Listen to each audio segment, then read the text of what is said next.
Bohatstvo vždy narastá tam, kde človek správne vyvinie svoju energiu. V byte na 6. Avenue sa ešte svietilo. V tak neskorú nočnú hodinu to bolo u Jacqueline Noel nezvyčajné. Obyčajne dodržiavala svoj denný rytmus veľmi precízne, takže tentokrát to muselo byť niečo výnimočné. Vykolajilo ju to. Muž v čiernom saku stojaci v tieni pouličnej lampy sústredene pozoroval pohyb tieňa ženskej postavy v rozsvietenom byte. Z vnútorného vrecka vytiahol reťazkové hodinky s dvojitým krytom, skeleton z rímskeho striebra antického štýlu vydával matný lesk. Ich špičkový dizajn elegantne doplňal štýl muža, ktorý si na svojom výzore zjavne potrpel. Nehybne pozoroval sekundovú ručičku a keď prekročila pomyselnú hranicu, zaklopil strieborný kryt, pohol sa smerom k zadnému vchodu domu. Vonku bolo sichravo, mrholilo a od začiatku týždňa sa schladilo až o niekoľko stupňov. Zodvihol sa vietor a šum lístia zo susedného parku zosilnil. Nič z toho si Jacqueline v ten večer nevšímala. Bola zabratá do práce, sedela pri svojom počítači, okolo nej blikalo niekoľko externých obrazoviek, na ktorých ustavične naskakovali nové dáta, grafy, tabuľky a reporty z rôznych bank sveta. Nevšímajúci okolie klikala do klávesnice, len z času na čas vzdychla, zasekla sa s výrazom zdesenia nad niečím, čo jej myseľ práve pochopila. Upravila si dlhé vlasy do uzla, aby jej nepadali do tváre a načiahla sa za mobilom. Vytočila predvolené číslo a s nepokojeným nástojčivým hlasom presviečala muža na druhej strane linky, aby ju bez meškania navštívil. Zdalo sa, že muž oponoval, pretože ho musela presviečať, až sa napokon dohodli.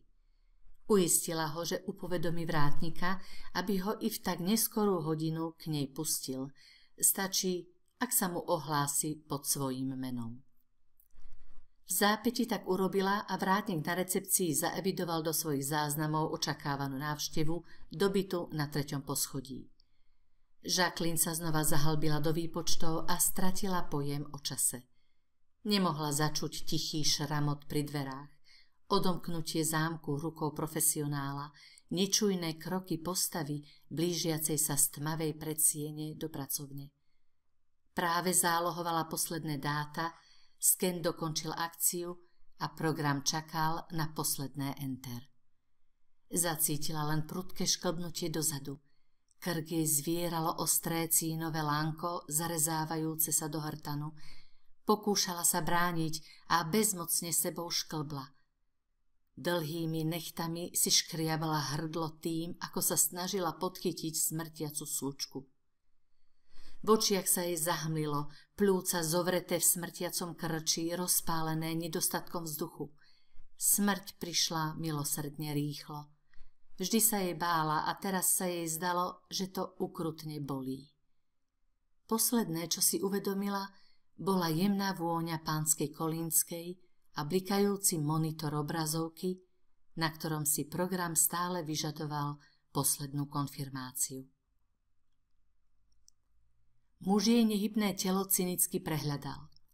Potom sa chvíľu skláňal nad dátami v jej počítači. Niekoľkými rýchlymi operáciami všetko vymazal a zahladil stopy. Bol práve na odchode, keď sa z recepcie ozval vrátnik ohlasujúci návštevu Thomasa Grega. Bleskovo reagujúc odtiahol mŕtvolu do šatníka a sám sa ukryl za jeho vedľajšiu priečku. Vytiahol zbraň a odistil ju. Mlčky nehybne čakal, pripravený zbaviť sa svedka. Návštevník chvíľu postával pred dverami, uvažujúc, či vojsť alebo zazvoniť. Zarazilo ho, keď boli podchýlené, opatrne vošiel dnu a zavolal na Jacqueline. Keď sa neozvala, cez úzku predsieň vošiel do prázdnej pracovne a zbežne skontroloval zapnutý počítač. Nevidel nič podozrivé a tak sa ešte chvíľu motal po byte. Cítil, ako sa mu z neznámeho dôvodu zrýchlil tep a zvlhli dlane.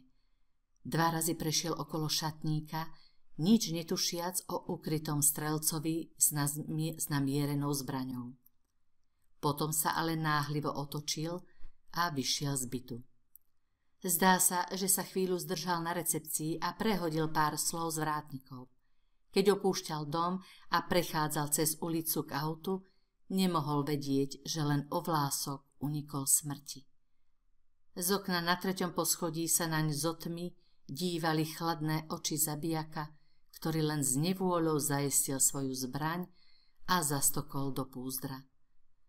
Tomasovi Gregovi sa práve obrátil život na ruby. Nič netušiac unikol v tú noc smrti, aby ho jej tieň prenasledoval v nasledujúcich rokoch. Všetko však začalo pár týždňov predtým nevinnou návštevou v kancelárii jeho otca.